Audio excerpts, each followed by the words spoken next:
Dando seguimento ao nosso evento, iniciaremos agora o painel 8, intitulado Experiências de Governos Subnacionais com Regras Fiscais. Assim, convidamos para esta conversa Camila Vamal, economista sénior e analista de políticas na OCDE. Uma salva de palmas, por favor. Philip Peichler, espero estar a dizer bem, o nosso economista sénior do Ministério das Finanças da Áustria. Carlos Tavares, Observatório de Políticas Económicas e Financeiras das sedes. Sim, pode dirigir-se ao palco. Fernando Secaf, professor de Direito Financeiro da USP.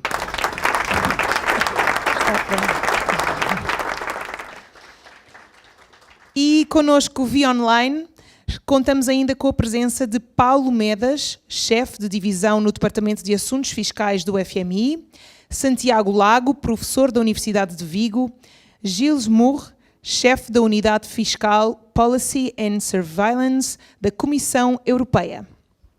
Tem a palavra o Sr. Moderador, que nos guiará pelos debates desta próxima 1h e 45 minutos.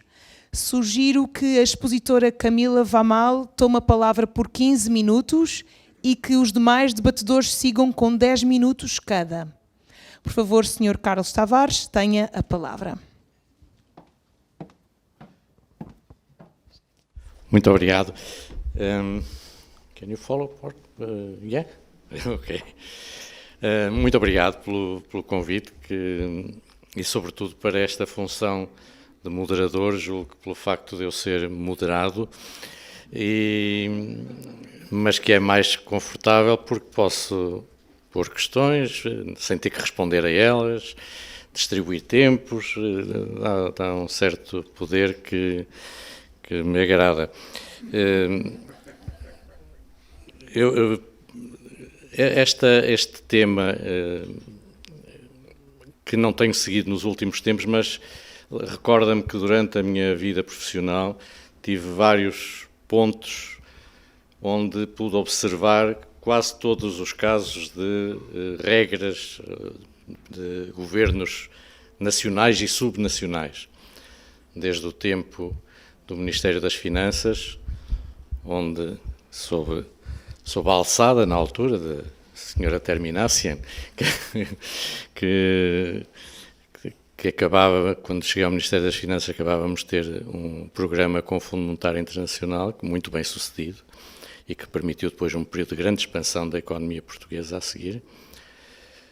E nessa altura, eu na altura tive uma função de Fiscal Watchdog, num instituto chamado, num organismo chamado Gabinete para a Análise do Financiamento do Estado e das Empresas Públicas, que foi provavelmente uma das melhores experiências profissionais que tive e que tinha por função essa mesma, acompanhar, fiscalizar, definir limites para o financiamento de todos aqueles serviços autónomos que na altura não estavam integrados no Orçamento do Estado, para as empresas públicas, e na altura a grande dificuldade era termos, que hoje já não existe, suponho eu, essencialmente saber qual era o verdadeiro valor dos déficits e dos problemas, porque a informação era muito, muito limitada. Por exemplo, no caso das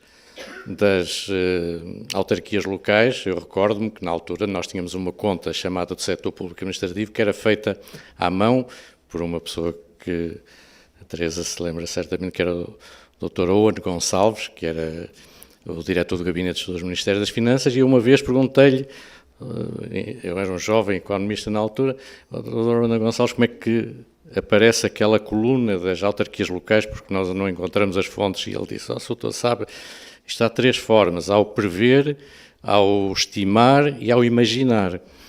E aqui nesta parte entra sobretudo a parte do imaginar. Hoje estamos felizmente longe disso mas tivemos na altura essa experiência que foi muito importante, onde ficou muito clara a importância do princípio da responsabilização das entidades que contraem dívidas, o chamado princípio do no bailout, que quando é levado a sério é um princípio de disciplina muito significativo. Recordo-me, por exemplo, nas empresas públicas, nós definíamos limites de financiamento, limites à expansão das dívidas das próprias empresas públicas, também dos fundos autónomos, tudo isso. E quando este organismo que referi foi criado, o Ministro das Finanças, no preâmbulo, escreveu, que era o Dr. Miguel Cadilho, escreveu que a responsabilidade das dívidas das empresas públicas era delas próprias.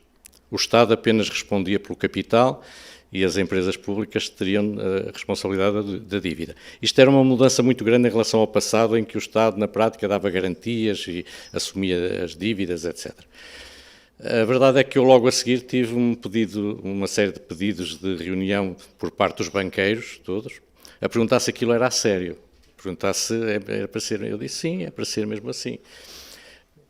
E isso teve um efeito de disciplina só por si, também havia outros mecanismos, mas esse teve um efeito muito forte. Até que um outro ministro, que não vale a pena agora estar aqui, disse que a responsabilidade pelas dívidas da TAP era obviamente do Estado. E isso acabou com esse princípio de uma vez e o ambiente tornou-se completamente diferente. Eu já não estava no Ministério nessa altura, felizmente, mas foi de facto uma inversão muito grande. Isto só para dizer que há regras que não são rígidas, mas que, pelo facto de existirem, introduzem por si próprias uma disciplina que é importante. Não quero alongar mais esta introdução. Eu já tive a ocasião de ver a apresentação da Camila Vamal, que é muito interessante, e por isso não vou perder mais tempo. Faz favor.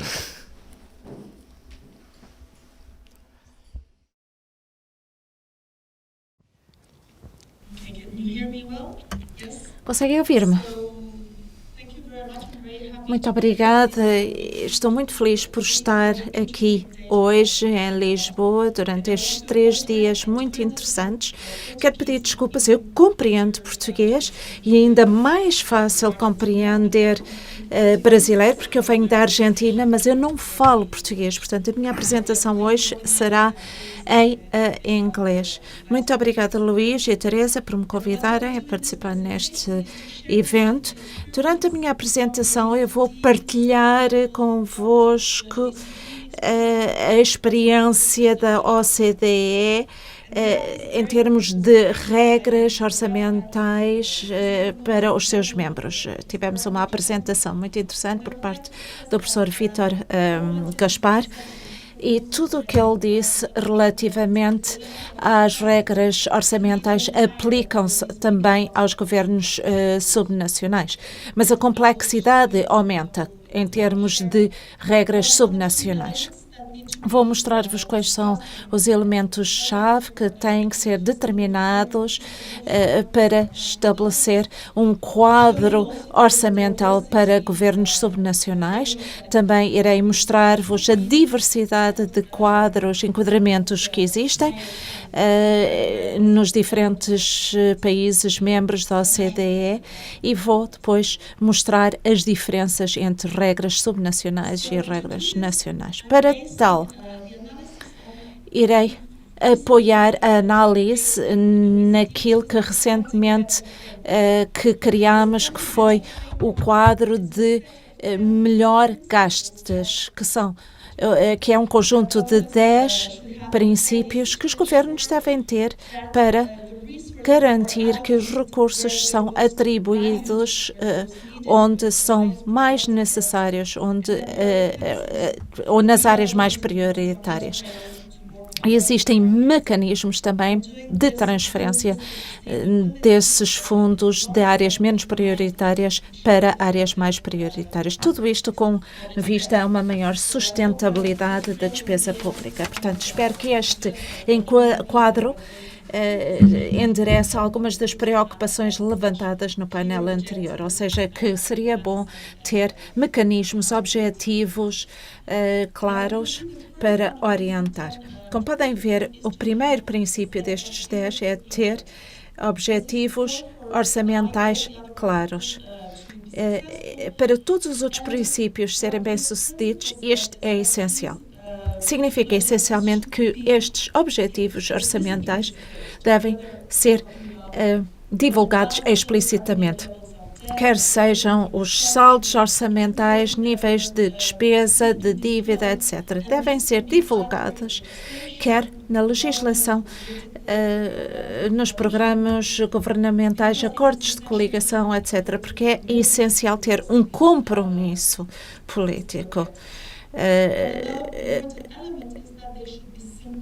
destes objetivos. O segundo elemento é a simplicidade, portanto, devem ser simples para fomentar a transparência e a responsabilidade.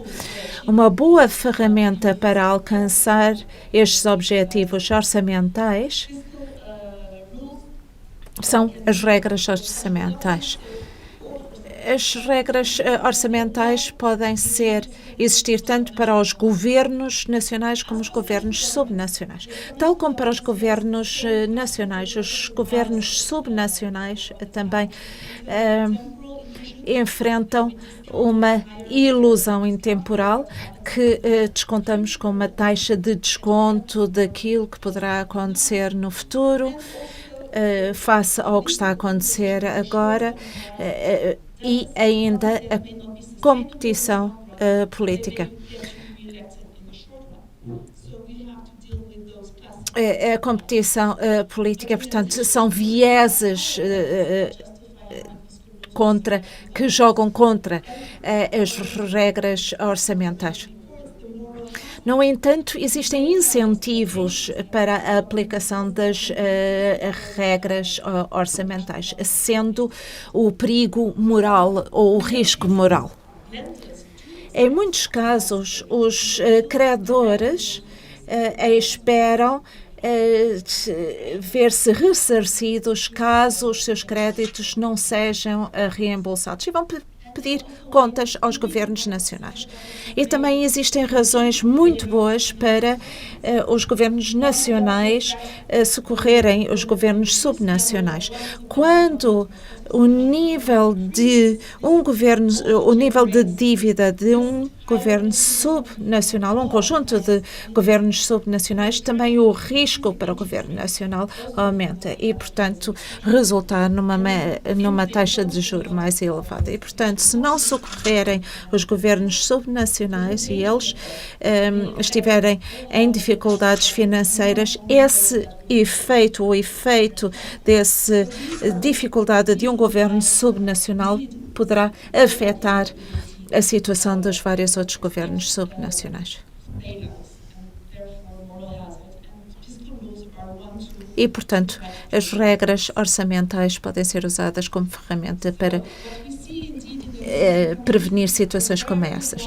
O que nós vemos nos países da OCDE são uma utilização generalizada por parte dos membros de regras orçamentais.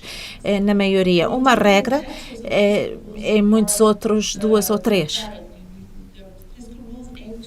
As regras orçamentais visam garantir a sustentabilidade orçamental, mas também pretendem encorajar a estabilidade económica, bem como uma boa utilização dos recursos. Como o Vítor Gaspar mostrou para os governos centrais, existem, desde a crise financeira, razões fortes para os governos subnacionais aplicarem as regras orçamentais. Com a pandemia, tudo isto foi interrompido e a maioria dos países aplicaram regras ou cláusulas de escape. Mas agora estamos a discutir como é que devemos voltar para a implementação de regras orçamentais e seria este o momento para repensar o enquadramento destas regras. Efetivamente, existe uma grande variedade de elementos que devem ser tidos em conta quando estamos a desenhar as regras orçamentais. E por esse motivo existem desenhos muito distintos de país para país. E é muito difícil dizer este é que é o desenho certo, este é que é o enquadramento certo que produz os melhores resultados, porque se olharmos para os detalhes, é muito difícil comparar. Claro que temos os 3 grandes conjuntos de regras orçamentais, de equilíbrio orçamental, de regras de despesa e,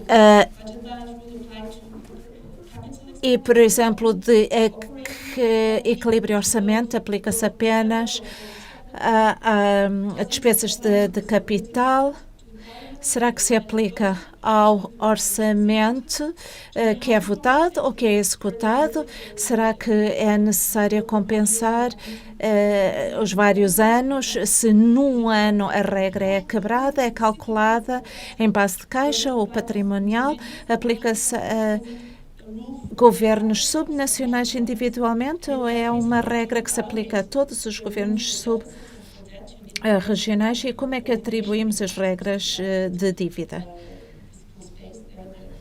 Espaço orçamento ou espaço para déficit e dívida. E será que se aplicam ao nível da dívida, ao estoque da dívida, ou à nova dívida? Ou centram-se apenas em despesas específicas como recursos humanos? Portanto, grande variedade e dentro de cada uma destes grandes conjuntos de regras orçamentais podemos encontrar regras mais rigorosas e outras menos rigorosas, dependendo de como combinamos os diferentes fatores. Se olharmos para o que os países da OCDE estão a fazer, nomeadamente relativamente às restrições quanto ao endividamento do governo, por exemplo, requerer autorização por parte do governo central.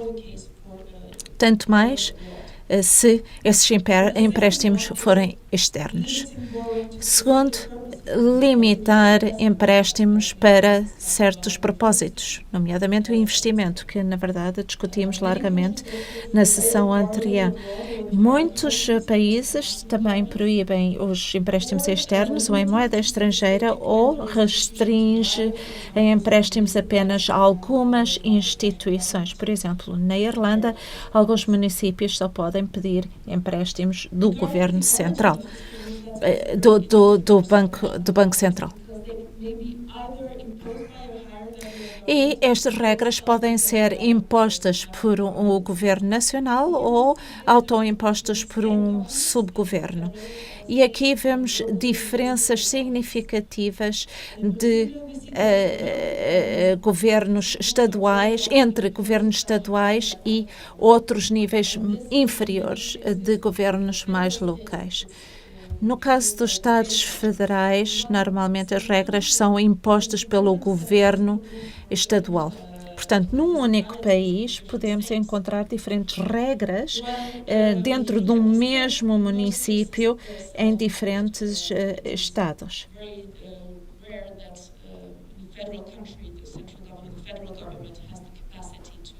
Num Estado federal, é raro o governo federal poder impor regras orçamentais aos diferentes estados.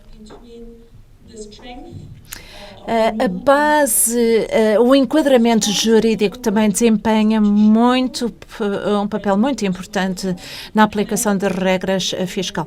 Claro que a Constituição representa um instrumento mais rigoroso e daí podemos descer pela escala até chegar aos acordos. O objetivo final de tudo isto sendo garantir a sustentabilidade das finanças. Em relação à Lituânia, o objetivo de equilíbrio orçamental que encontramos na Constituição, e há umas semanas tiveram que alterar a Constituição para modificar este objetivo de equilíbrio orçamental para permitir os municípios a emprestarem dinheiro para poderem beneficiar dos fundos europeus. Portanto, como podem ver,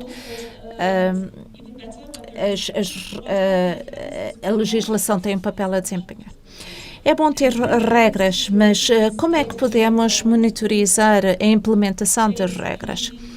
Normalmente os Estados controlam-se a si próprios, enquanto os governos locais normalmente são monitorizados por níveis mais elevados de governo.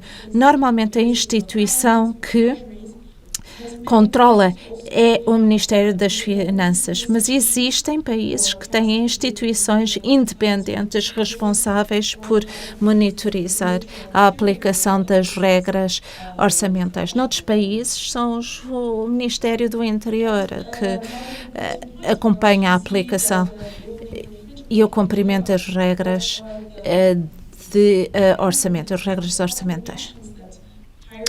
No caso de violação destas regras, o que é que pode ser feito se de facto estas regras forem infringidas? Mais uma vez, vemos aqui grandes diferenças e mais uma vez existem diferentes instrumentos de controlo.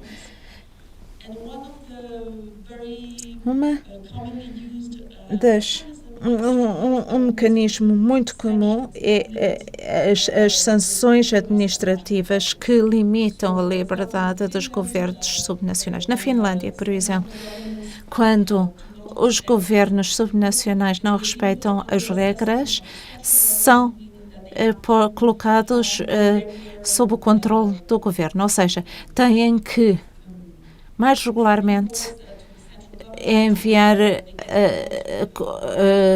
relatórios ao Governo Central que os supervisiona de forma mais rigorosa. E se as coisas verdadeiramente correrem muito mal, têm mecanismos mais fortes que obrigam os municípios a fundirem-se. Portanto, podem obrigar à fusão.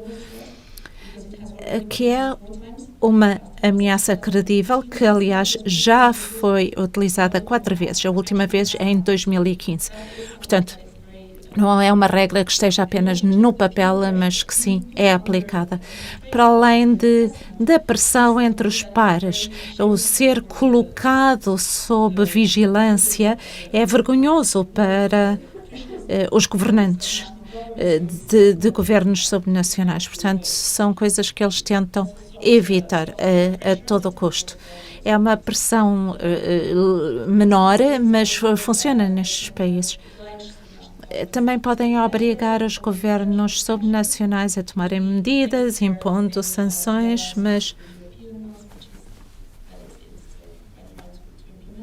é sempre muito difícil de implementar. Em alguns casos,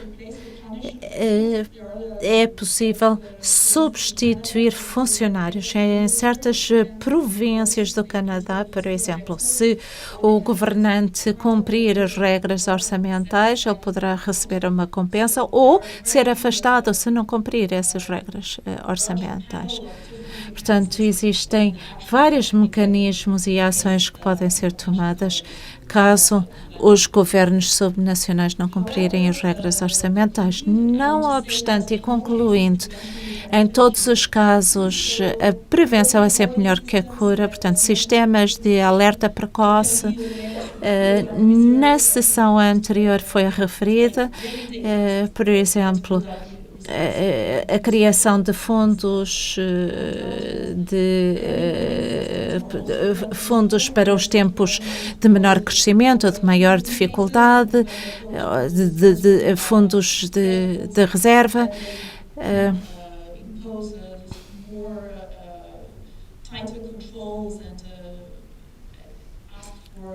Como também a fixação de regras mais apertadas de limites de despesa e receita e de distribuição de receita. Não existe nenhuma regra orçamental que permita a um governo subnacional a não ter ou incorrer num déficit se as responsabilidades e a distribuição de receitas não corresponderem. Portanto, há que garantir que não existem obrigações que não estão a ser cobertas e financiadas e que as responsabilidades estão alinhadas com os recursos que são com as dotações para os governos subnacionais. E, claro, certos procedimentos orçamentais também ajudam. Por exemplo, quadros orçamentais de médio prazo são muito úteis tanto para os governos nacionais como para os governos subnacionais. Outro elemento importante é ter influxos de receitas predizíveis. Eu vejo em muitos países, tenho visto muitos países, transferências que são decididas muito tarde no ano fiscal e às vezes subgovernos recebem informações em julho apenas sobre receitas que irão receber para cobrir as despesas do ano. E, nesses casos, é muito difícil priorizar e planear corretamente as despesas. Concluo, voltando aos primeiros slides. Estes são os 10 princípios que eu referi inicialmente. A definição de objetivos orçamentais claros, como eu disse, é o principal, mas todos os outros estão associados a estes. Portanto, um bom pressuposto económico,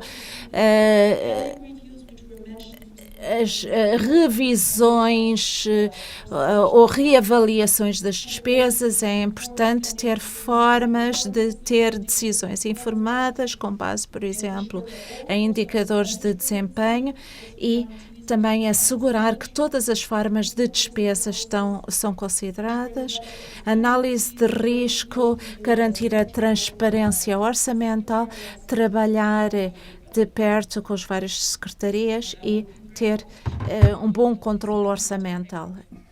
Muito obrigada e coloco-me à vossa disposição para perguntas.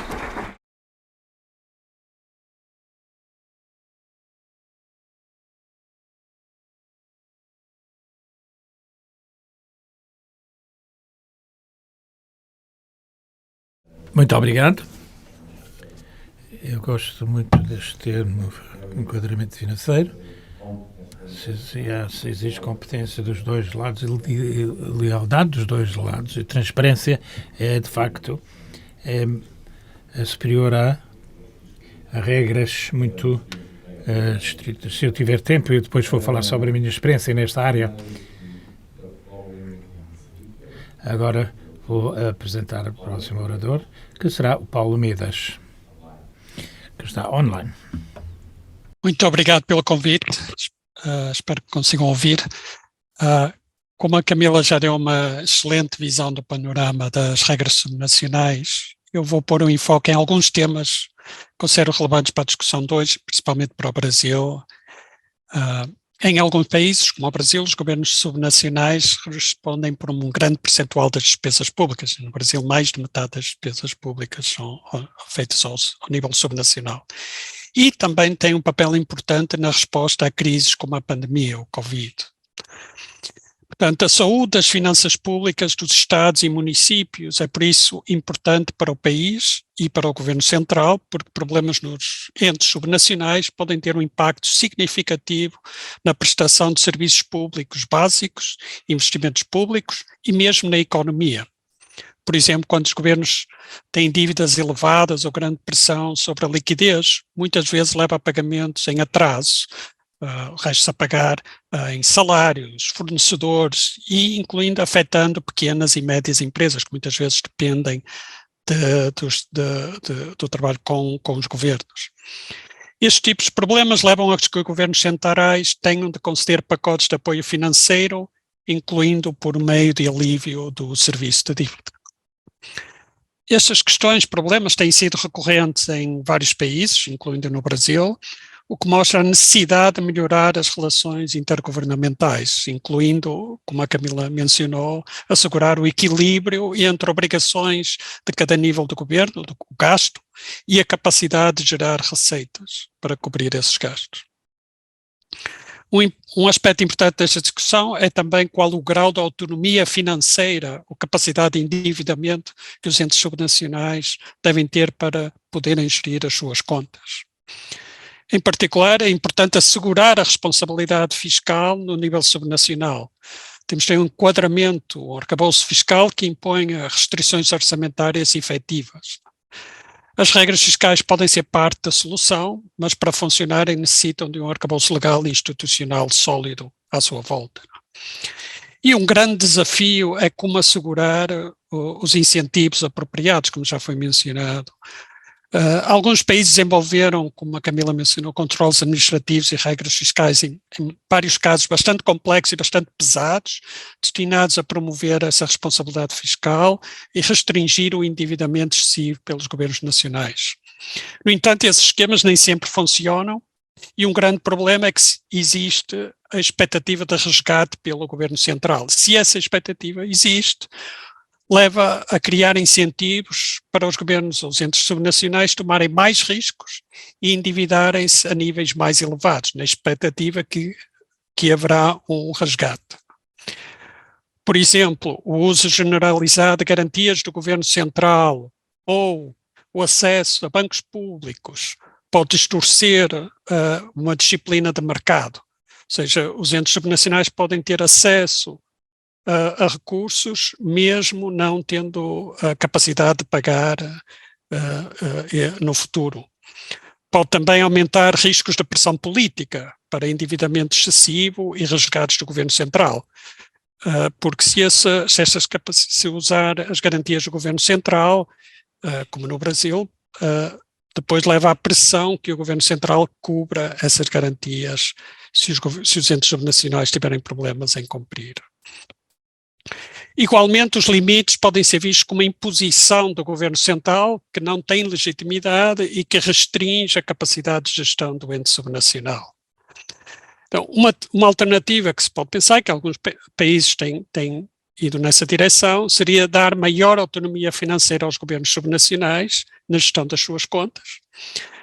Ou seja, as atuais restrições quanto aos montantes e finalidades de contrair empréstimos, como a Camila mencionou, podem não se adequar bem à atual realidade da pós-pandemia e podem ser inconsistentes com o nível de responsabilidade que esses governos têm em muitos países, incluindo na agenda de desenvolvimento. Isto é, pode-se conceder aos governos subnacionais novas capacidades de ir aos mercados para obter financiamento e, ao mesmo tempo, aumentar a corresponsabilidade fiscal dos entes subnacionais. Mas para isso é crítico desenvolver um arcabouço institucional que criem os incentivos adequados para uma responsabilidade fiscal e assegurar a sustentabilidade das finanças públicas do país como um todo. Eu queria salientar aqui algumas áreas em termos de governança fiscal que podem ser reforçadas com base na experiência que nós temos tido com países nesta área. A primeira é aumentar a transparência fiscal e a prestação de contas dos entes subnacionais, que é uma fragilidade em muitos países. Isto inclui preparar planos fiscais de médio prazo, como já foi mencionado, orçamentos, publicação de estatísticas completas e em tempo útil, harmonização nas estatísticas e contabilidade pública. Vários países têm criado instituições para assegurar essa harmonização, melhorar os controles internos para garantir a integridade dos dados e dos procedimentos orçamentários, transparência no monitoramento e resolução dos pagamentos em atraso ou restos a pagar, que é um problema sempre contínuo. E possível considerar a criação ou fortalecimento de instituições fiscais independentes, com mandatos de monitorar a política fiscal e o cumprimento das regras fiscais ao nível subnacional. O aumento da transparência é não só importante para facilitar o monitoramento das regras fiscais, mas também para que os governos subnacionais possam aceder aos mercados financeiros dentro de uma estratégia responsável. Ou seja, enquanto se reduz a dependência ou necessidade de apoio financeiro do governo central. E esta expectativa de resgate que cria incentivos maus, como já referi. O segundo ponto é o desenho das regras, especialmente, como já foi mencionado também na sessão anterior, de modo a reduzir a prociclicalidade e promover níveis de endividamento mais seguros. O desenho das regras fiscais e quadros fiscais tem de ter em consideração as características de cada país. Não é? Por exemplo, é muito diferente como criar e como desenhar regras fiscais em países com alto grau de descentralização, federações como o Brasil, e outros em que os governos são muito mais centralizados, que leva a estruturas legais e institucionais muito diferenciadas. As regras fiscais podem ser criadas ao nível subnacional ou nacional, mas é importante que tenham um apoio político ao nível subnacional, ou seja, um compromisso político, mas especialmente em países com altos graus de descentralização. A própria experiência das regras supranacionais na União Europeia mostra a dificuldade em assegurar o cumprimento com regras fiscais se não houver um compromisso político ao nível nacional com essas regras. As regras devem promover níveis de endividamento prudentes para evitar políticas procíclicas, ou seja, como já o Joaquim Levy mencionou, a questão de se poder fazer políticas procíclicas depende de se criar poupanças, os buffers, em tempos bons. É importante que o sistema de regras crie esses incentivos e também é importante que seja consistente entre os vários níveis de governo, porque as vulnerabilidades dependem da saúde financeira do setor público como um todo. Preferencialmente, como já foi discutido, as regras numéricas também devem ser simples, para serem facilmente entendidas e monitoradas e evitar a contabilidade criativa que vemos serem usadas em alguns países. E o arcabouço fiscal deve ter a flexibilidade, incluindo cláusulas de escape para responder a choques. As regras também devem ter em conta a capacidade de cada governo subnacional de gerir dívida, e a Camila já mencionou. Existem grandes diferenças entre, por exemplo, um Estado que tem uma maior capacidade administrativa e de gerar receitas próprias do que um município pequeno. As regras têm que se adaptar e ter essa em consideração. O terceiro ponto que eu mencionaria, que tende a ser algo mais complexo, é ter um processo claro para lidar com problemas de sobreendividamento e pagamentos em atraso, ou restos a pagar. Ou seja, conceder aos governos subnacionais mais liberdade no acesso aos mercados de dívida, sem garantias federais, incutiria maior disciplina de mercado e complementaria as regras fiscais. Os Estados com políticas fiscais melhores teriam custos financeiros mais baixos e os governos subnacionais teriam maior flexibilidade na gestão das suas finanças. Mas o quadro institucional deveria prever um sistema para lidar com entes subnacionais que acabem com problemas de sobreendividamento, e esse processo deveria ser de uma forma transparente e que proteja os serviços públicos básicos e ao mesmo tempo que não crie os incentivos errados. Mas é importante que este mecanismo legal seja o único sistema para tratar dos casos de estados ou grandes municípios altamente endividados, em que teriam um processo para lidar com o sobreendividamento em troca de um ajuste fiscal. Ou seja, não haveria resgates do governo central ou federal fora deste arcabouço legal. Também é importante que esses sistemas incluam uma estratégia para reduzir o volume de gastos de pagamentos em atraso, os restos a pagar, bem para efetivamente evitar que voltem-se a acumular. E tem havido algumas inovações nesta área, especialmente desde a crise global financeira, para lidar com estes problemas de entes subnacionais. Um grande exemplo é o regime de recuperação fiscal do Brasil, que está ainda em um processo de desenvolvimento e a ser testado, mas é realmente um exemplo de criar um processo para lidar com esses casos de sobreendividamento. Portugal e Espanha também foram exemplos de reformas para lidar com esses problemas de endividamento. Em Portugal criou-se o fundo para municipalidades. Em Espanha criou-se o fundo para lidar também com as regiões que tinham grande dívida e grandes pagamentos em atraso. Um último ponto, só para mencionar, creio que a importância da coordenação entre os vários níveis de governo. Já noutras sessões já se falou um pouco sobre isso, mas é bastante importante quando se pensa nestes arcabouços fiscais e regras fiscais, ter uma consistência entre os vários níveis de governo, dos entes subnacionais e a Federação, a União, e haver um sistema de cooperativo. Cada país adopta diferentes mecanismos, mas é importante que exista algum conselho, comitê, que permita esta troca de informações, de monitoramento das situações financeiras, fiscal de cada ente subnacional, e avaliar os riscos para o país como um todo. E bastante importante também, como nós vimos na última crise, esta coordenação entre os governos centrais, federais e os governos internacionais na resposta à crise. Muitos dos centros subnacionais tiveram a capacidade de reagir à crise, em grande parte por terem também o apoio do governo nacional. Por isso, ter esses sistemas de coordenação e cooperação entre os vários níveis de governo, acho que é algo importante para incentivar ainda mais em países, incluindo a troca de informação em tempo útil, que realmente ajuda muito na coordenação da política macroeconómica. E eu paro aqui. Obrigado. Obrigado.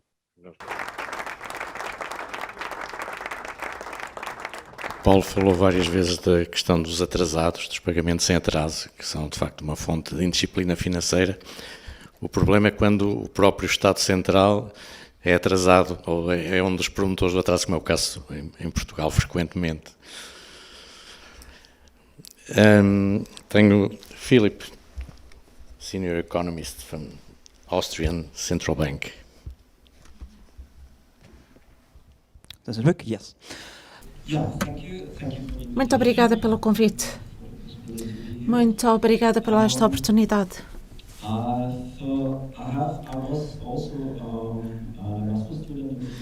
Também fui aluno Erasmus nesta cidade, mas já foi há 20 anos, portanto fiquei muito feliz por ter aqui este tradutor.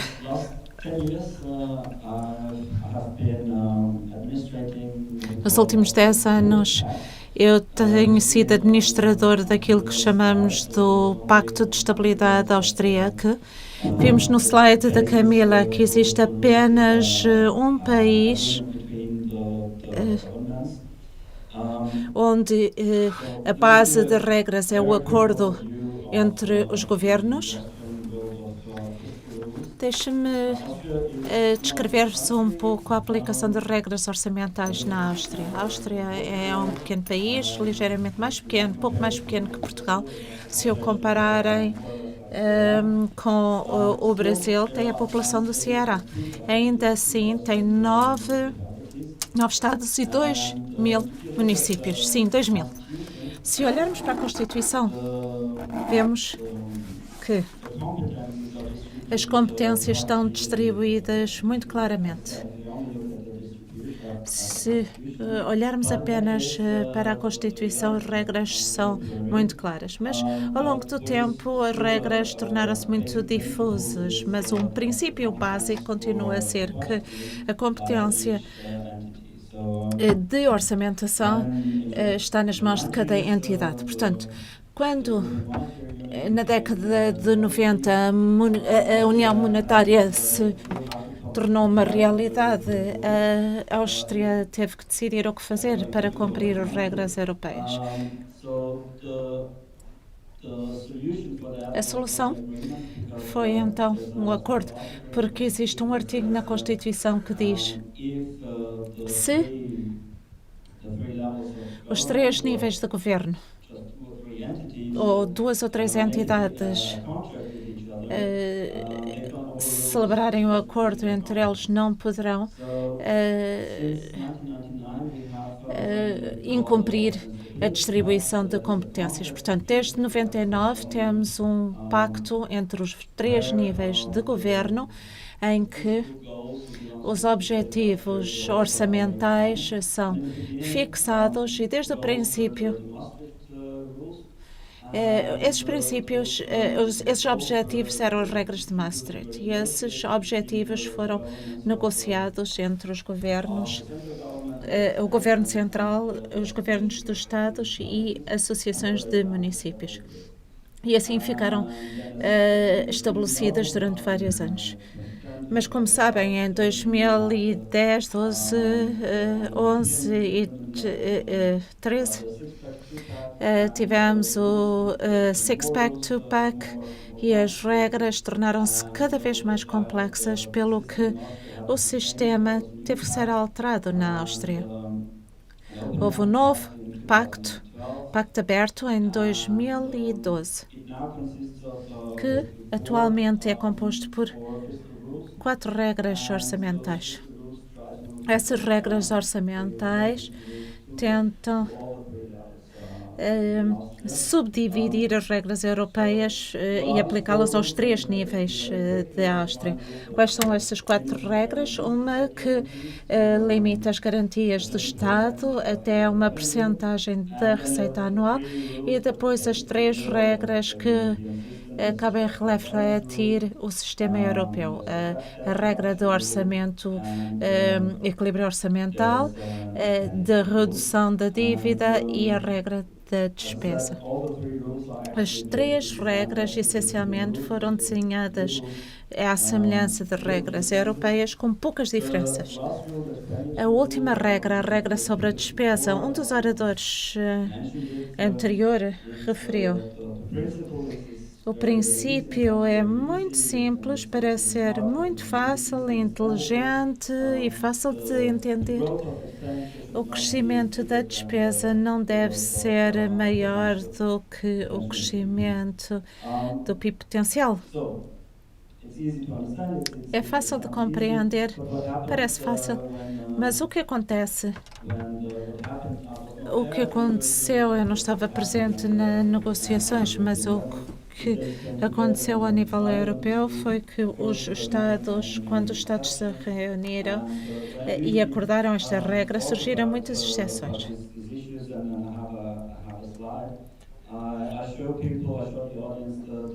Quando discuto estes temas, eu costumo mostrar ao público a diferença entre nós calculamos o balanço e como é que calculamos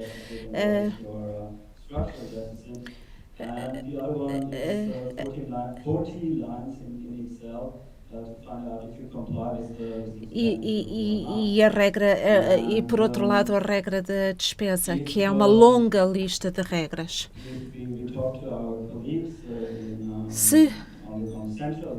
Quando falamos com os nossos colegas do Governo Central, embora não estejam satisfeitas, conseguem gerir estas regras muito facilmente. Mas quando falamos com os nossos colegas dos Estados e, pior ainda, dos municípios, o que nos dizem é que a regra da despesa, um ano depois da execução do orçamento, portanto, o relatório que diz que cumprimos as regras e ficamos felizes, na verdade não sabemos como é que aconteceu. Felizmente que estamos sempre a cumprir, porque caso contrário não saberíamos como alterar. Portanto, como disse a Camila, quanto mais descemos nos vários níveis de governo, mais complicado se torna executar as regras.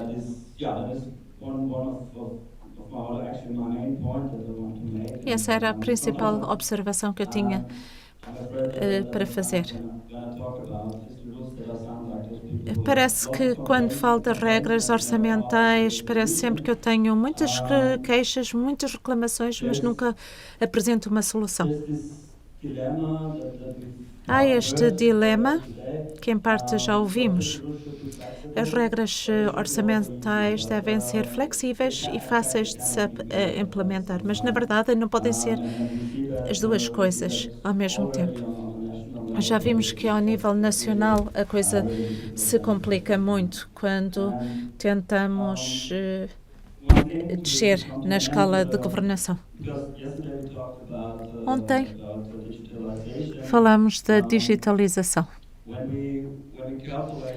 quando calculamos as regras, os valores para cada nível, cada entidade, no início havia a promessa de desenvolver uma ferramenta digital que informaria toda a gente sobre os objetivos.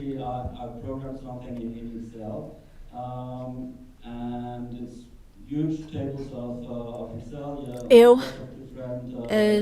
desenvolvi uma tabela em Excel com várias fórmulas, mas o que eu quero dizer com isto é que era possível utilizar outra aplicação, outro programa.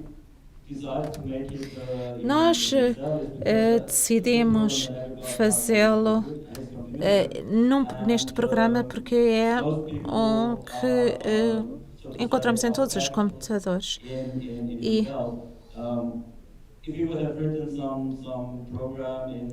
em geral, as pessoas sabem trabalhar com Excel, mas se fosse noutra aplicação qualquer, já não seria tão fácil de entender por parte de todos os nossos colegas. Este é apenas um exemplo muito simplista, mas essencialmente o que eu queria dizer, temos que ter muita atenção, não criar um engodo quando criamos as regras orçamentais. Com a ferramenta de Excel, o objetivo era assegurar que todos os colegas conseguiam perceber exatamente o que acontece.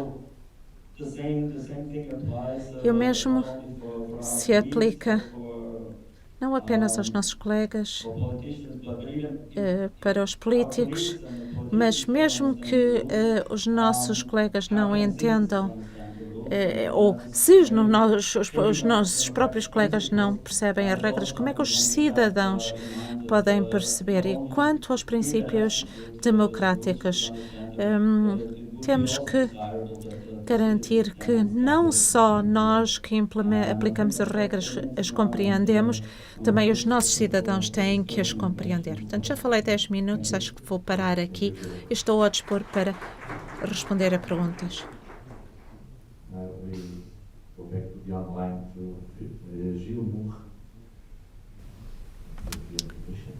Voltamos ao nosso participante online da Comissão Europeia. Espero que consigam ouvir-me. Se não, digam-me se não conseguirem seguir-me. Muito obrigado, Paulo, pela confirmação. Eu tenho um PowerPoint que gostaria de partilhar convosco.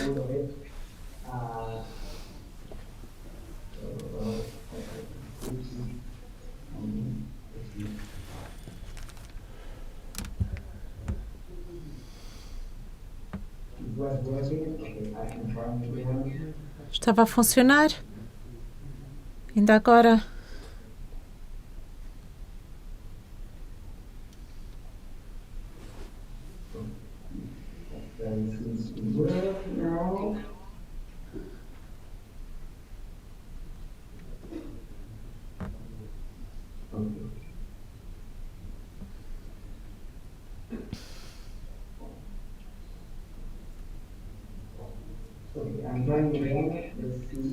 Vou tentar novamente.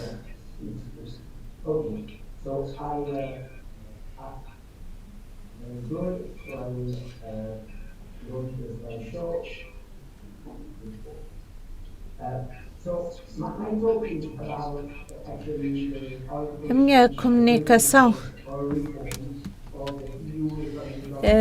irá endereçar as orientações para a reforma da governança económica.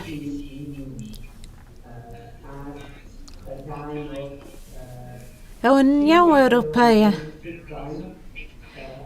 tem um nível de confederalismo. A sub-level of government.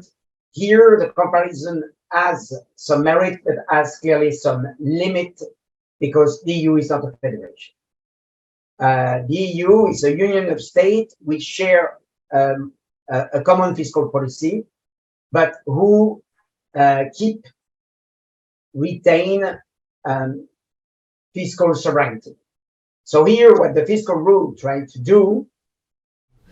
Nós, com as regras orçamentais, o que estamos a tentar fazer é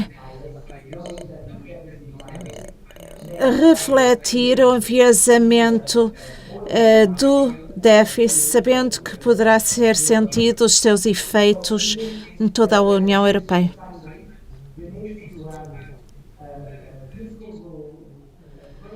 De acordo com Maastricht, temos de ter uma regra orçamental implementada pelos Estados soberanos enquanto membros da União Monetária.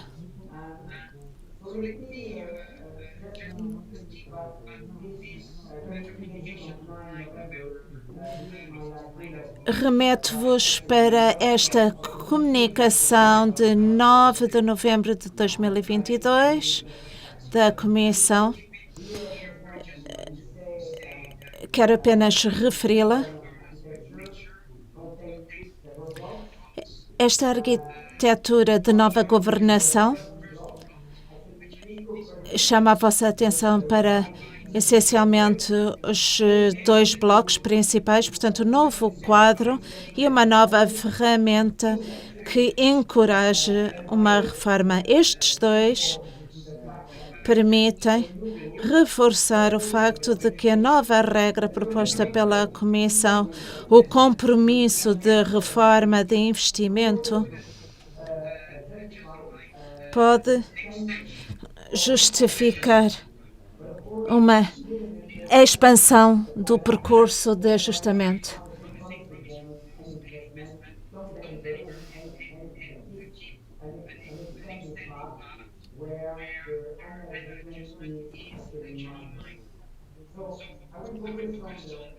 Vou centrar-me nos primeiros dois blocos.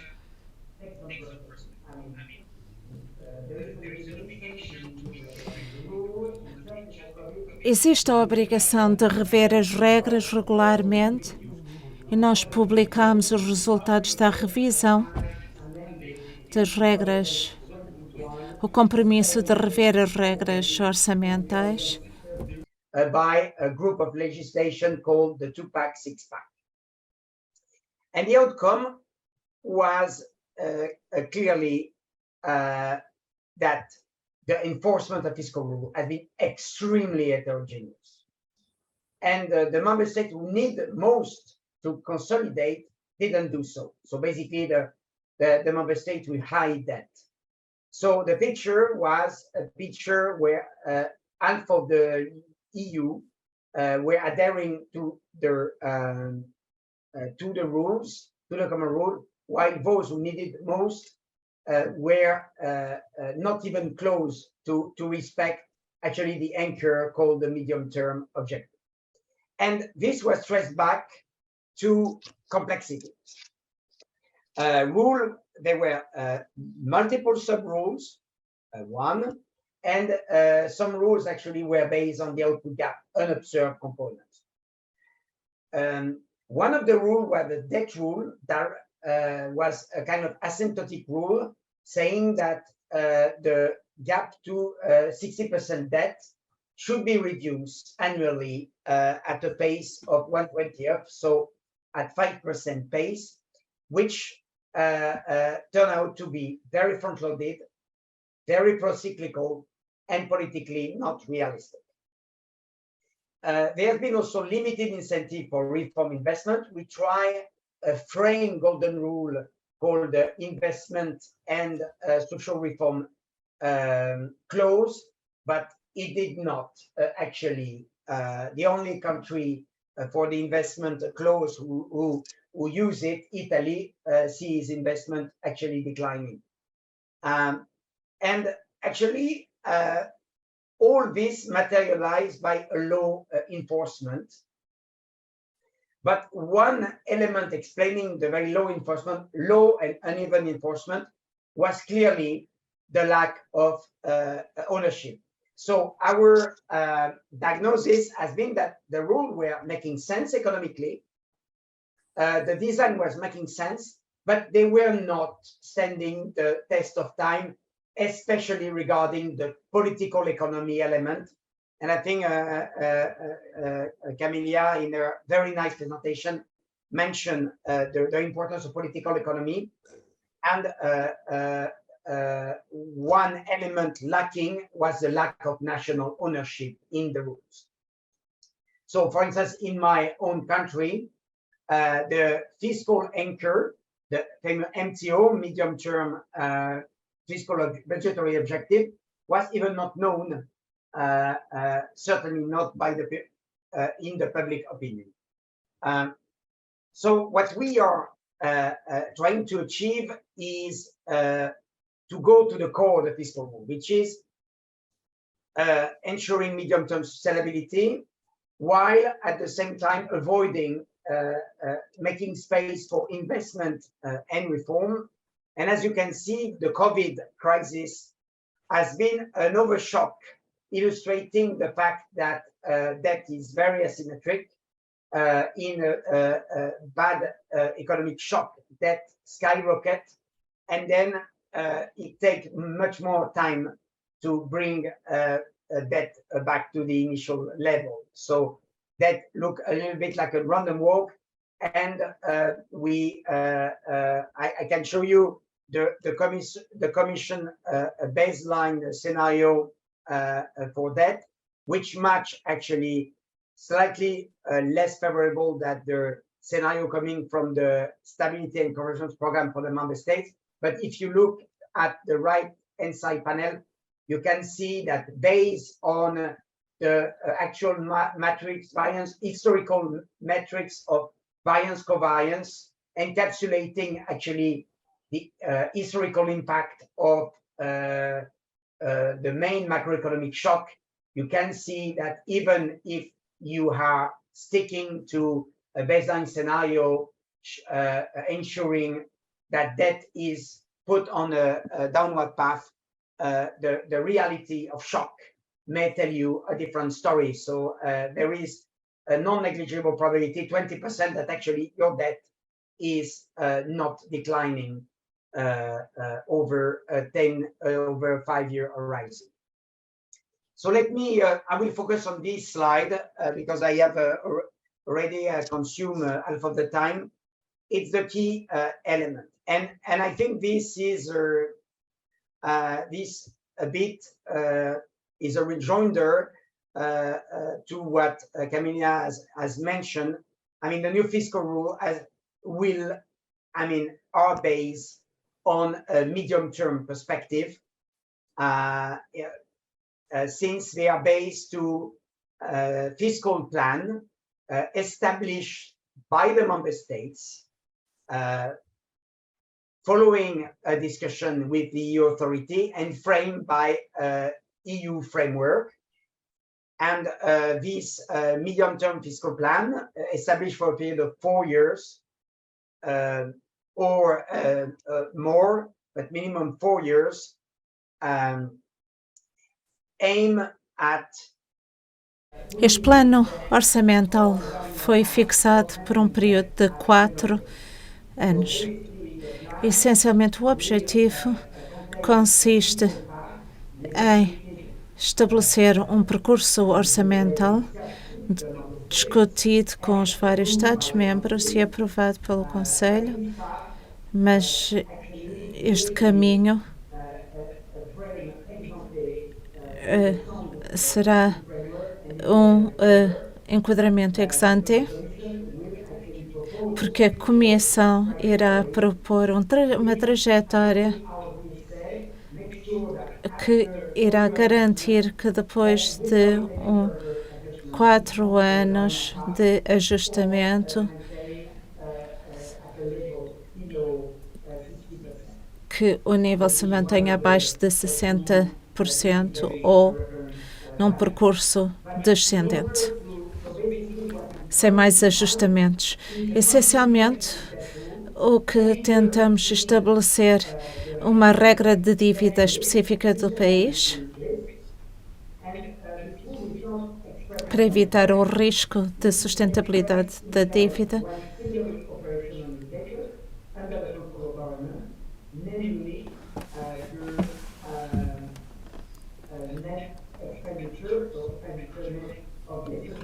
com base na despesa líquida, tanto líquida de taxas de juros e de despesas com desemprego cíclico. Portanto, essencialmente retiramos os componentes fora do governo central.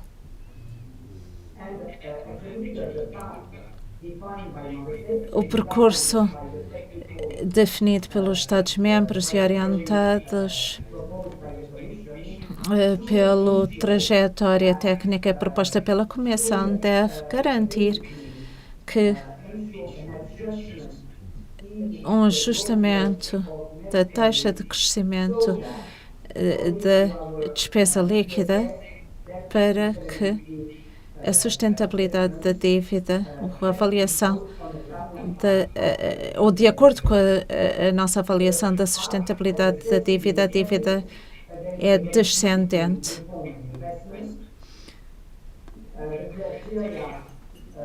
O que poderia ser ajustado mediante a promessa de rever um investimento, entre outros contrapontos.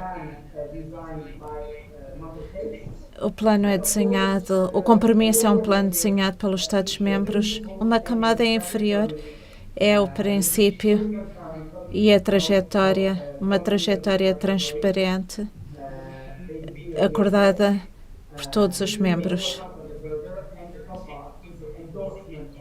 E, por fim, o apoio do plano pelo Conselho, com vista a evitar que esta discussão se torne bilateral entre a Comissão e os Estados-membros.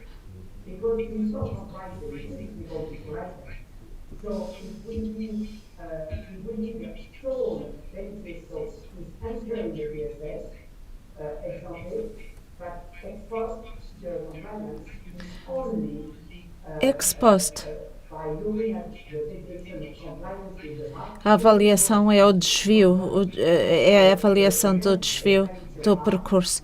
O caminho da despesa líquida passa a ser o indicador para a monitorização do cumprimento.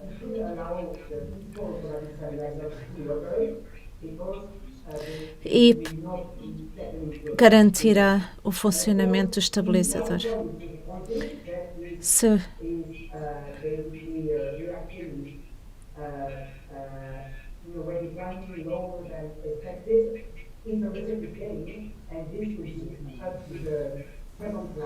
o resultado não for de acordo com o esperado, será necessário estabelecer um novo caminho para a despesa líquida. Concluo dizendo que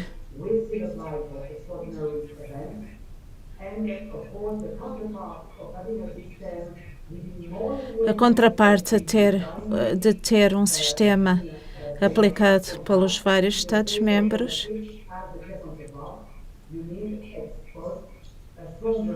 é uma aplicação mais reforçada que será integrada na regra da dívida. A aplicação de sanções também que não terão um significado macroeconómico.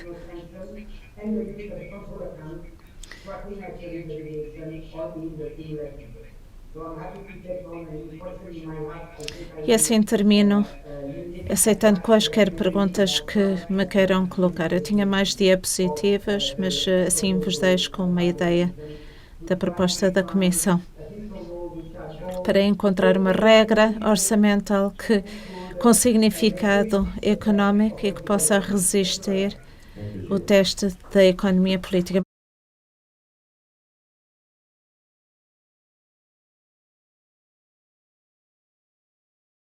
Eu gostava de fazer uma questão sobre a complexidade, porque não sei se as regras são complexas ou foi por causa da implementação. Mas vamos discutir isto se tivermos tempo mais tarde. Santiago Lago, vamos à Espanha agora. Boa tarde, prazer para mim este convite para participar neste fórum. Falo galego, que está moi perto do portugués e do brasileiro, mas non é o mesmo. Eu penso para o traductor é moito mellor se falo en inglés, é o que vou facer na miña intervenção. Moi ben.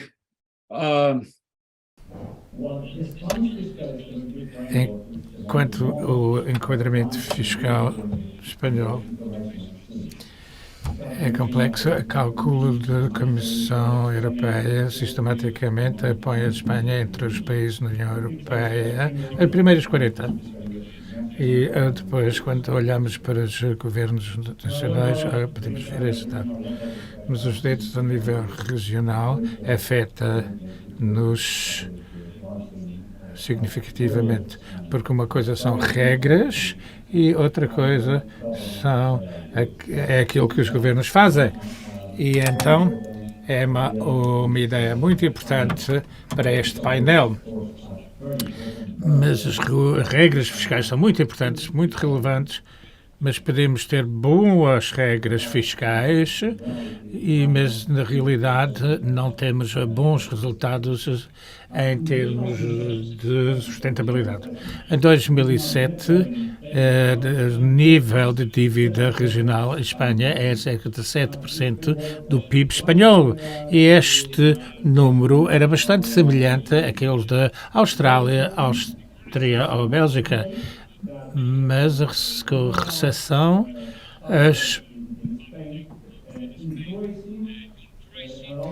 aumentou em Espanha e chegou a segundo lugar na classificação em 2019 entre os países da OCDE.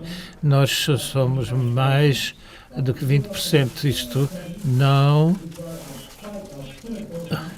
Nós estávamos a 7%, agora estamos a 25%. Só o Canadá tem o nível de dívida maior que a Espanha. Nós chamamos de dívidas fiscal.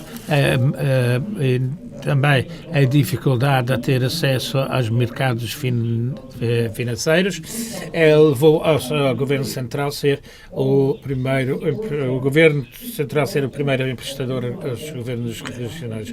60% da dívida regional está nas mãos do Ministério das Finanças, e os outros 40% estão nas mãos dos mercados. 60% está nas mãos do Ministério das Finanças de Espanha. Mas é claro que o complemento esconde um sistema de grande disparidade nas regiões. Há 60 regiões na Espanha, mas quase uma metade do aumento entre 2017 e 2022 corresponde a 2 regiões, Catalunha e Valência. Apesar de uma grande diferença nos restos, os ratings são muito semelhantes. Isto é uma pista muito clara do sistema de expectativas de resgate.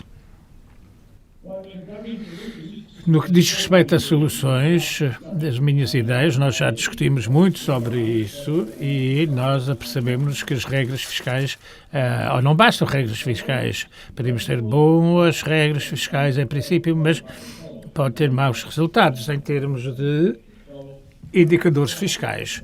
Nós já discutimos este ponto, deste problema em Espanha e chegamos a um consenso sobre 4 ideias principais que eu gostava de partilhar convosco. É uma das teorias e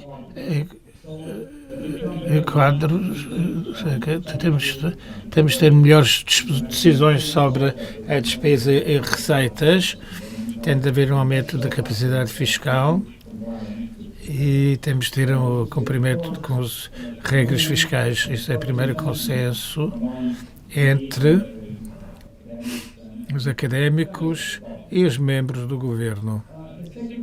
E a segunda ideia é que os fundos do Rainy Day e as poupanças de Espanha são ferramentas muito úteis de lidar com crise. Com crise, isso é uma ideia básica, mas é claro que quando temos os governos regionais responsáveis pela maioria da despesa total, como em Espanha, e os poderes regionais incluem poderes como educação e saúde, onde as despesas são muito difíceis de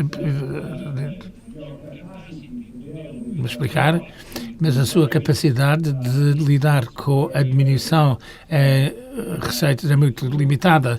Isto é, se gastarmos as despesas em boas alturas e não poupam e não criam almofadas para lidar com as crises, mas a despesa é muito rígida, a despesa é muito difícil de cortar.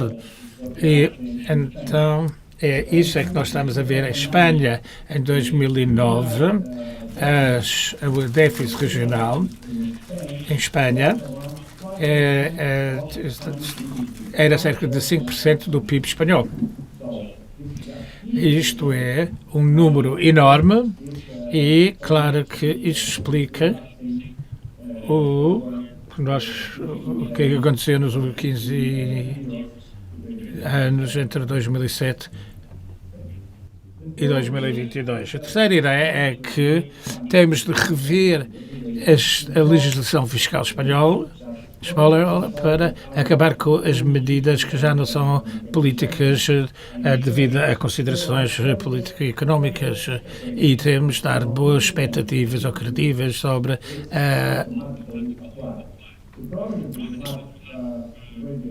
as regras.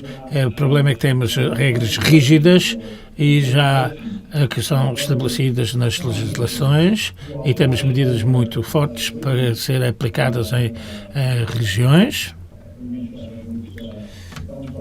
que não cumprem as metas fiscais. Mas vimos que o Governo Central não consegue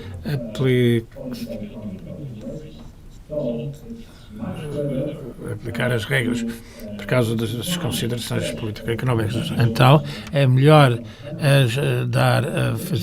estabelecer sanções para as regiões que estão aplicáveis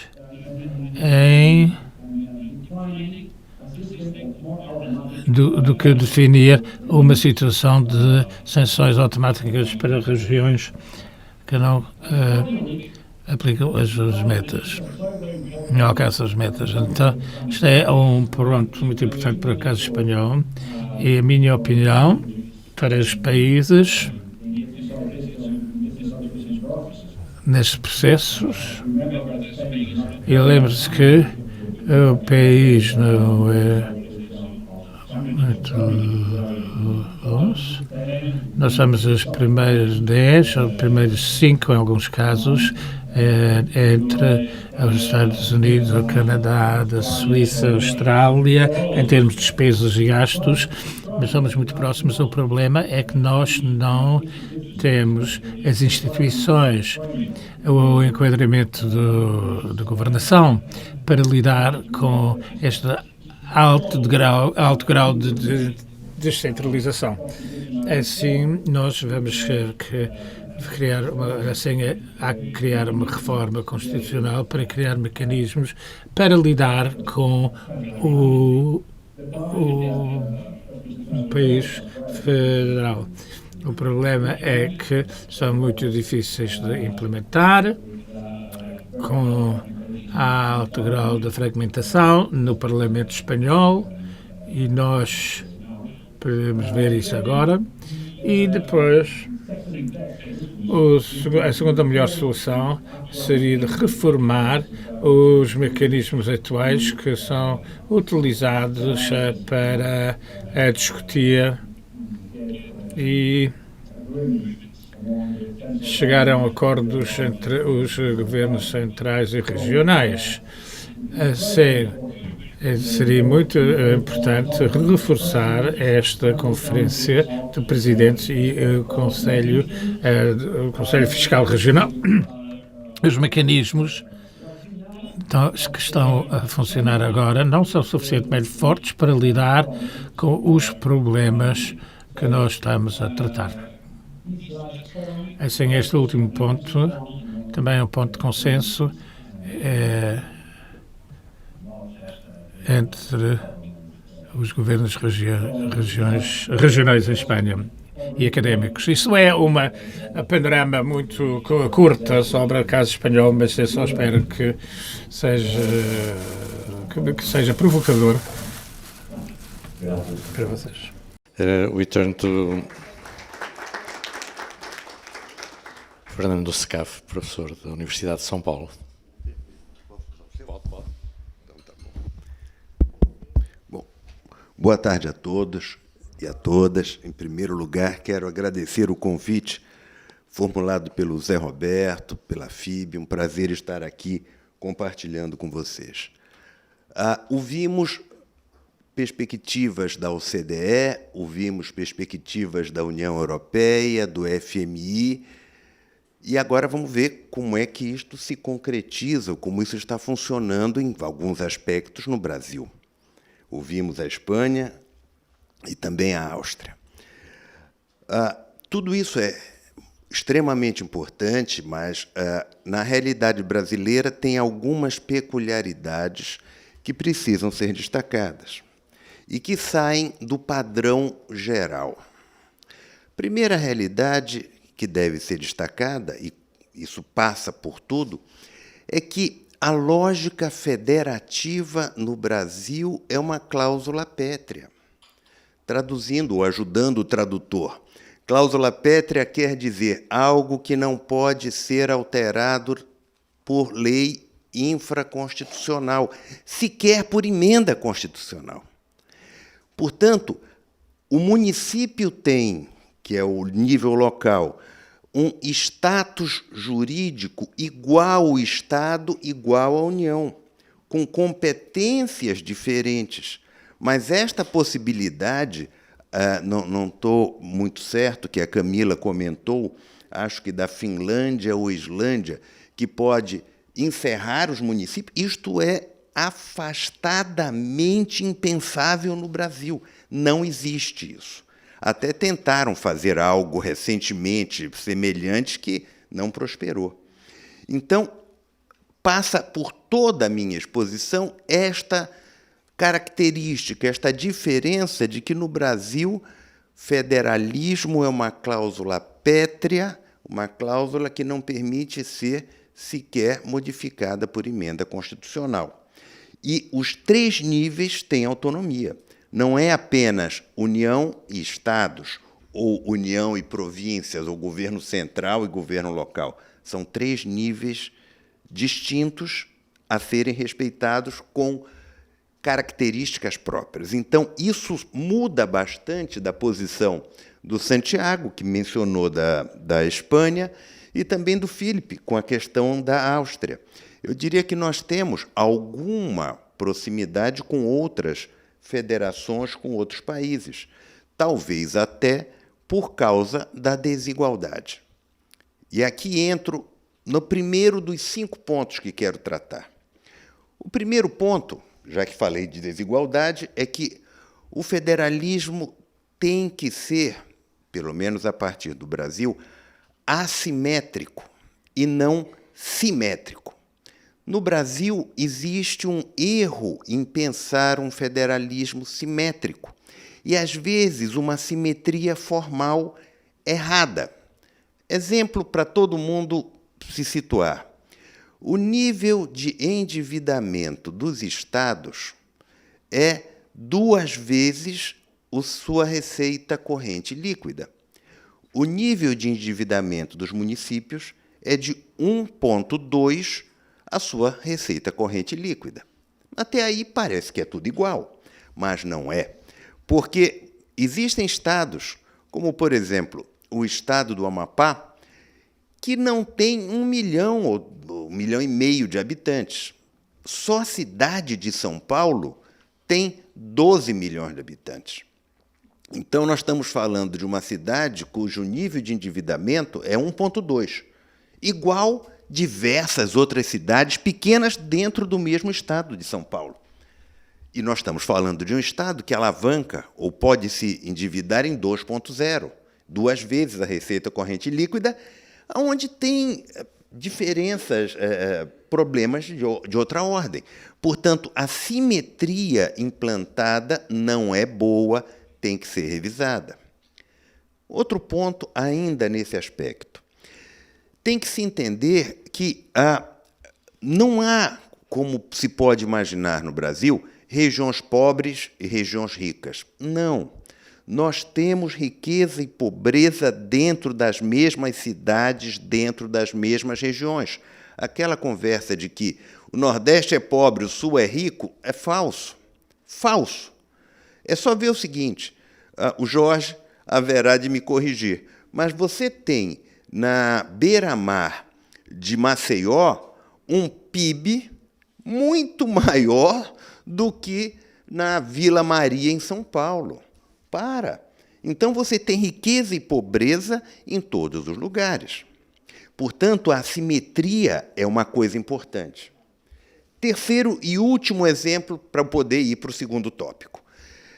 Quando se fala em Amazônia, se falou muito em Amazônia no primeiro dia, dá a impressão de que nós temos esse já foi até título de livro muito badalado, uma floresta verde, um inferno verde. A lógica era do inferno. Não é nada disso, pessoal. Não existe esta pasteurização. É só imaginar que na Amazônia existem pelo menos 2 grandes cidades com mais de 3, 4 milhões de habitantes, com engarrafamento, com problemas das grandes cidades mundiais. Talvez até Belém e Manaus tenha mais engarrafamento do que Lisboa. E são cidades mais ou menos do mesmo tamanho. E mais, quando se fala em Amazônia, tem áreas que não são florestas. Exemplo, no norte, bem no norte, tem o estado de Roraima. A maior parte de Roraima não é floresta, são campos. Por isso, até o grande debate que existia lá sobre arrozeiros, porque eles plantavam arroz não derrubando floresta, porque floresta não existia. Então, aqui, a pasteurização imaginada é um erro, e o tratamento federativo é a fórmula correta para contemplar as assimetrias.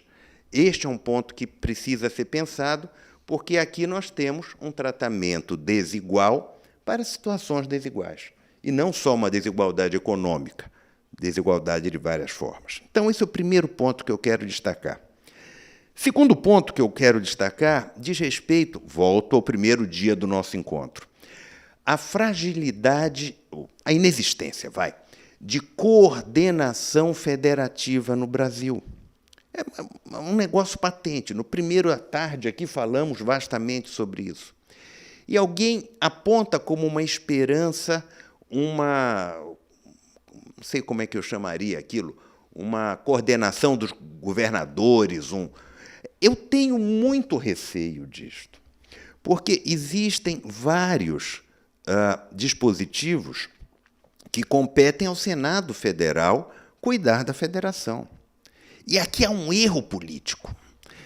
Eu diria até um erro político que é impossível de ser corrigido no Brasil. Mas apontar o erro faz parte da atividade acadêmica. Então, como acadêmico, vou apontar o erro.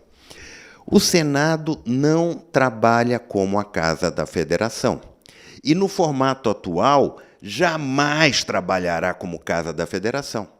Por um motivo muito simples. Vamos imaginar não, casos concretos. Há coisa de 5, poucos anos, um pouco mais, um pouco menos, um estado como o estado de Minas Gerais, um estado rico, segundo, terceiro mais rico do Brasil, tinha o governador de um partido político e os 3 senadores de outros partidos. Aonde os 3 senadores de Minas iriam trabalhar em conjunto com o governador se eles queriam suceder ao governador? Não tinha a menor condição.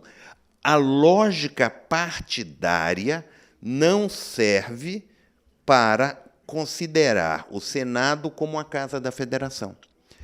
Talvez, aqui, estudando um pouco mais o sistema alemão, talvez haja uma possibilidade, talvez, que é alinhar o governador com o senador, como se fosse uma chapa. Vamos lá.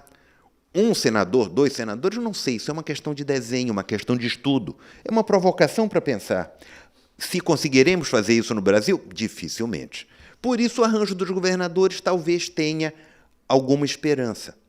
Dê alguma esperança para a gente. Mas o correto seria no Senado. Mas no Senado, não com esta formatação, que não é a formatação da eleição de hoje ou de ontem. É o desenho político não está adequado. Portanto, nutro alguma esperança sobre a questão dos governadores se reunirem, serem uma instância. Tem que desenhar um pouco melhor e tem que ver aonde eles não vão atropelar o Senado ou serem atropelados pelo Senado. Tem que olhar isso com calma e muita atenção. Terceiro ponto. São só 5. Fica tranquilo que eu estou olhando aqui o relógio. Terceiro ponto, algo extremamente preocupante que eu não ouvi nem no primeiro dia, nem no segundo, nem agora. Nós estamos prestes a fazer uma enorme reforma tributária no Brasil, principalmente na tributação do consumo. A tributação no consumo hoje, no Brasil, tem 3 níveis. Alguns tributos na União, alguns nos estados, alguns nos municípios. Ok? Não é o melhor modelo. Não precisa dizer que não é. Mas o sistema que querem implantar é muito preocupante. E vou falar de 2 tópicos de preocupação, apenas. Esse aí, eu e o Trevisan podíamos falar 2 horas aqui, fácil. Mas vou falar só uns tópicos, só 2. O primeiro tópico diz respeito à questão das alíquotas.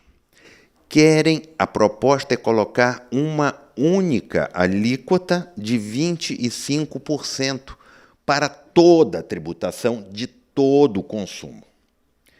Se nós olharmos as nossas notas fiscais aqui em Portugal, nós vamos ver que aqui você tem 6 para alguns serviços, o padrão de 13 e um top de 23. Só pegar a nota fiscal do jantar de hoje que vocês vão achar isso. Qual é a lógica? 25 é demais. E não estamos falando de renda, não estamos falando de propriedade, estamos falando só do consumo, sem contar o imposto seletivo que ainda querem colocar em conjunto. Então, isto é preocupante porque há quem diga, e eu faço parte destes, que estão subestimando a alíquota de 25. Talvez seja até mais. Quando forem fazer conta, chega a 32 fácil. Onde é que isso é preocupante? Isso é preocupante porque estoura a federação, estoura o país, estoura o rateio desses custos. Dava para falar muito mais, vou deixar de lado, botar a segunda preocupação desse terceiro tópico, que não está claro o rateio federativo disto. A proposta que está sendo discutida no Congresso tem muito balão de ensaio, muita notícia de jornal, mas o texto em discussão não deixa claro como isto vai ser gerenciado, como vai ser gerido. O que pode deixar estados e municípios, numa expressão um pouco lusitana e muito que a gente usa, a ver navios. Ou seja, as caravelas estão indo, a gente aqui no porto. É preocupante. Quarto tópico preocupante, a questão de... eu vi de alguns expositores a preocupação com uma interferência muito grande do legislativo no orçamento. Isso em todos os níveis. Legislativo tem que legislar, e legislar no orçamento. Está correto, o problema não está aí, eu quero deslocar o foco. E vou falar rapidinho. O problema não está no legislativo legislar sobre o orçamento. O problema está na falta de planejamento. Porque entre o orçamento aprovado e o orçamento executado, você tem diversas leis, todo mês, toda hora, diversas, alterando o que foi planejado. Então, você ter uma participação do legislativo é positivo, mas 2 meses depois de aprovado o orçamento já ter uma alteração, 3 meses outra alteração, 4 meses alteração da alteração da alteração, em todos os níveis federativos e muitas vezes implicando na transferência de recursos de um ente para outro, isso está errado, tem que ser verificado. Último tópico, para fechar. A questão, e aqui tem a ver com uma outra discussão, mas que afeta o aspecto federativo. E aqui é um balão de ensaio, vai. É uma provocação, não acho que é uma proposta. Se fala hoje de teto de gastos, tira o teto de gastos, limita pela dívida. Existem vários desenhos de limitar pela dívida. Eu quero fazer uma proposta de advogado, tá bom? Os economistas aí vão brigar comigo, mas não tem problema. Pensemos em um piso de investimento. Piso de investimento. É claro que alguém vai dizer, a partir de um piso de investimento de X, incluindo investimentos em gastos sociais, ok? Investimento não é só tijolo, não é só asfalto. Investimento também é gastos sociais, também é em capital humano, isso é importante. Mas colocar um piso de investimentos a partir de um banco de ideias, banco de projetos, para não ficar uma coisa do vamos gastar agora porque é obrigado a gastar em um orçamento incremental que vai impondo gastos. Não é isto. É planejadamente nós podermos ter algo dessa natureza. É claro que isso vai empurrar os outros gastos correntes para uma outra pressão. Eu sei, tá certo? Por isso, talvez mesclar a ideia de um piso de investimentos, incluindo o social, com outros mecanismos. Mas fica a ideia para discussão, porque eu acho que aqui, no Brasil, pelo menos, é o principal problema. Ora, feito todas essas observações, onde é que eu quero fechar? Com 2 ideias só. Primeiro, nós temos que pensar na sociedade, no ser humano, em todos nós, e também numa figura muito curiosa, porque às vezes a gente desidrata a figura na sociedade, no ser humano, uma figura chamada contribuinte, tem limite.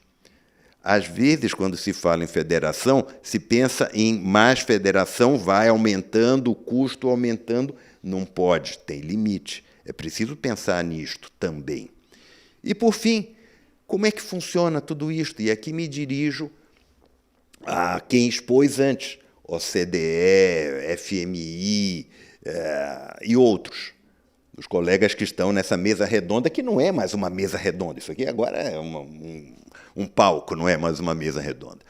Mas dizer o seguinte, todos esses mecanismos nós temos que pensar e fazer que nem o pessoal da área ambiental, que é pensar globalmente, mas agir localmente. Então, as ideias estão espalhadas, nós temos que ouvir a cada qual para aprender com as experiências, mas não é pegar a experiência e tentar colocar de qualquer jeito dentro do país. Volto ao início. O Brasil tem a peculiaridade da tal da cláusula pétrea federativa. Não dá para fazer algumas destas sugestões que vimos de outros países no Brasil, porque isto afetará e judicializará, jogará isso no judiciário facilmente. Jorge ontem, ou antes de ontem, comentou que só em termos de dívida pública interfederativa, não estou falando de dívida com organismos internacionais, não estou falando de dívida com financiamentos bancários no sistema financeiro. Só a dívida interfederativa de Estados com a União já gerou mais de 600 processos no Supremo Tribunal Federal. 600. É isso, Jorge? Peguei o dado de ontem, que você mencionou. Então, nós não podemos aumentar isto. As regras têm que ser mais simples, mais claras e ter um mecanismo que permita este diálogo, esta interação e articulação entre todos os níveis federativos do nosso país, porque ele tem peculiaridades e diferenças que devem ser consideradas nas análises internacionais a serem efetuadas. Era isso. Muito obrigado.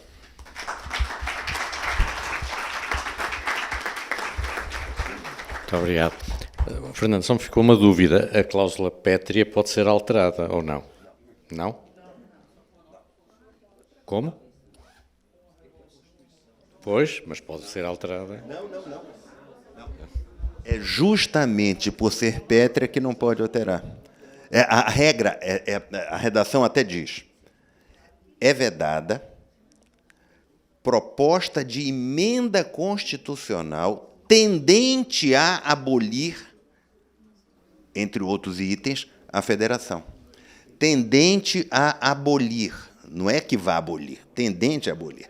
Então, observa que a gente pode gostar ou não da regra, isso aí é uma outra coisa, mas ela está lá escrita. Isso vai impactar, vou dar um exemplo. Eu disse que o imposto sobre o consumo tem 3 níveis hoje, nível estadual, federal, municipal. A proposta é que a arrecadação do imposto fique num nível único, que não se sabe exatamente qual seja. Isto vai tirar a arrecadação, a máquina de arrecadação dos estados, vai tirar a máquina de arrecadação dos municípios, vai centralizar ou nacionalizar isto, correto? Primeira discussão, isso não viola a cláusula pétrea do federalismo? Muito obrigado. Não temos tempo para continuar esta discussão, que era muito interessante. Eu recebi aqui uma regra de ouro, dizendo que só podemos ter 2 perguntas. Portanto, quem quiser fazer perguntas tem que levantar muito depressa a mão, porque só temos tempo para 2 perguntas, porque ainda há mais programa para fazer. Teresa? Na verdade, eu não queria fazer perguntas, mas queria fazer alguns comentários, se puder, se me dá curtinhos. 2 minutos. Bom, não vai ser fácil fazer curtinhos. No, I would like to say that, Eu gostava de fazer algumas reflexões sobre a questão das regras fiscais para as municipalidades.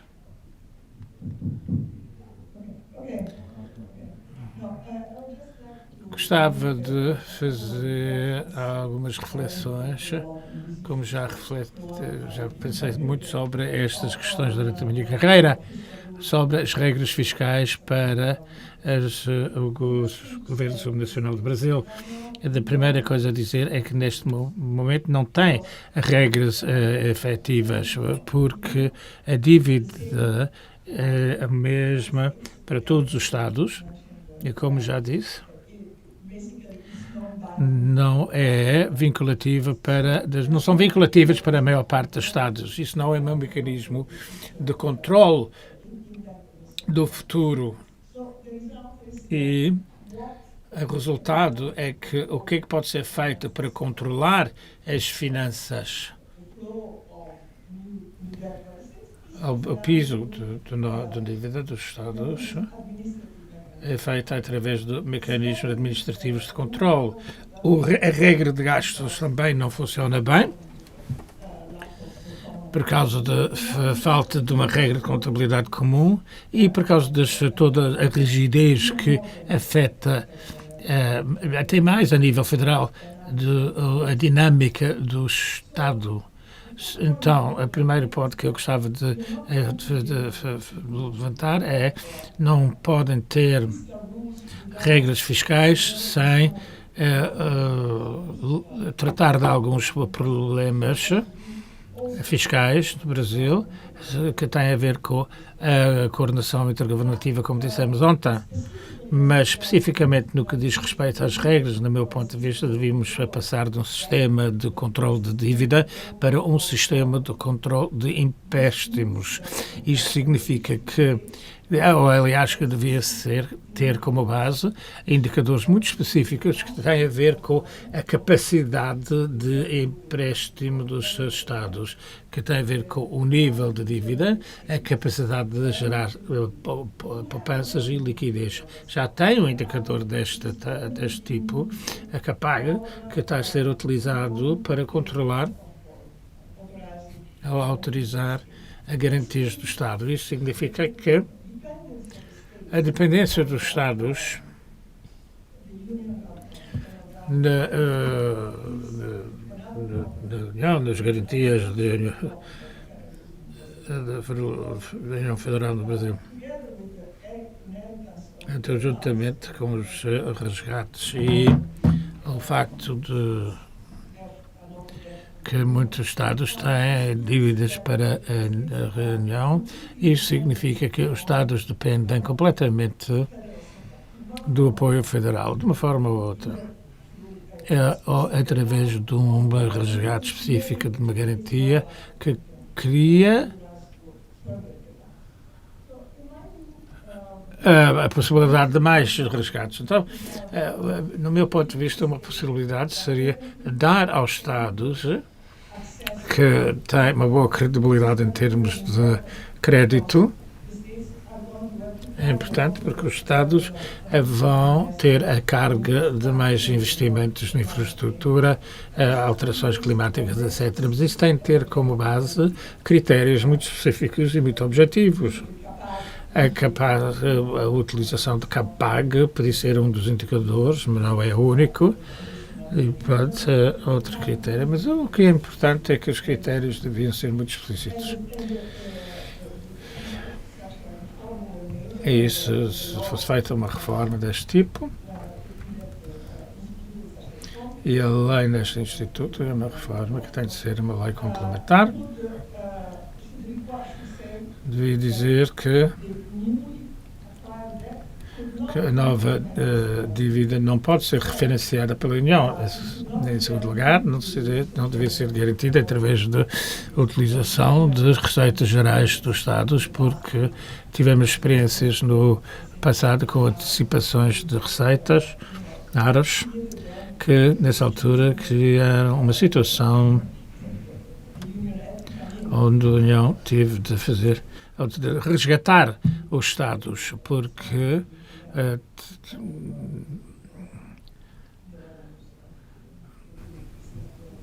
os Estados não podiam fornecer ou prestar os serviços.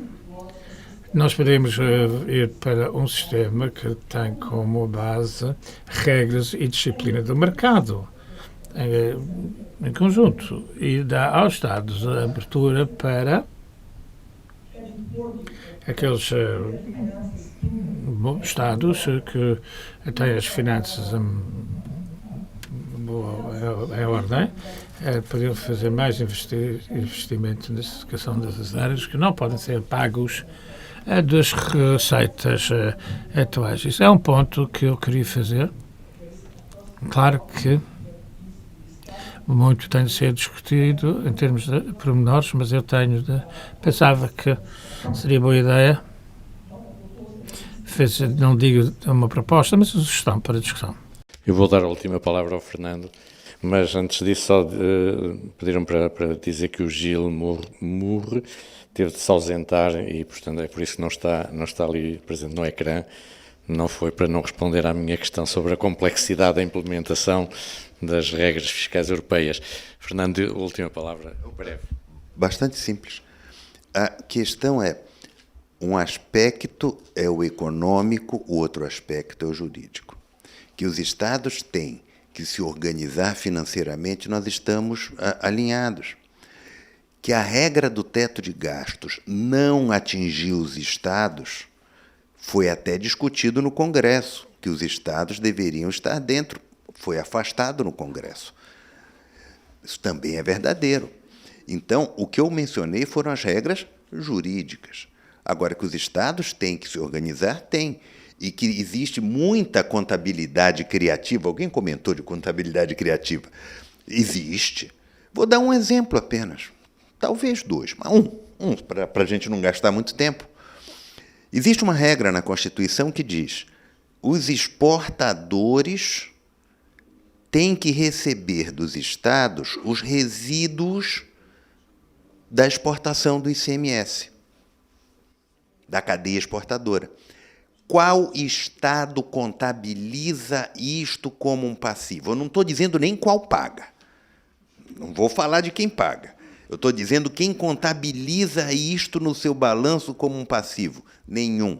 Qual Tribunal de Contas audita isso? Nenhum. Então, aqui você tem problemas. Eu não estou escondendo a coisa. Eu estou fazendo uma análise jurídica. E a análise jurídica diz: nós temos que ter respeito à questão federativa. E quem for emprestar ao Estado de São Paulo, ao Estado do Pará ou ao município de Salvador, tem que saber das contabilidades do que está sendo feito lá. Tem que ter o número, as informações e vai correr os riscos correspondentes, é claro. Então, estamos alinhados nesse sentido. Mas são coisas diferentes e que tornam mais complexa a situação no Brasil. E quem for auditar, ou quem for emprestar, ou quem for recomendar procedimentos, tem que olhar o jurídico do país, porque senão não funcionará. Este é o grande problema. Mas temos muito a discutir aí para frente, e a senhora é uma especialista em Brasil, além de especialista em outras questões financeiras. Portanto, temos muito a aprender nesse diálogo. Obrigado. Last word, Teresa. Last word. The last point is, I just wanted to make clear that when I said the teto de gasto, I referred to the folha sobre a folha de pessoal. Not, I know that there isn't a teto de gasto at the subnational level. Muito obrigado. Eu tenho pena de não podermos continuar o debate, mas vamos ter que dar lugar aos próximos. E muito obrigado, então, a todos os participantes. Muito obrigado aos que estão à distância. Muito obrigado. Obrigada a todos pela participação. Peço gentilmente que retomem os seus lugares na plateia. E quanto aos nossos convidados online, o nosso abraço fraterno e sintam-se à vontade para continuarem a acompanhar o próximo painel.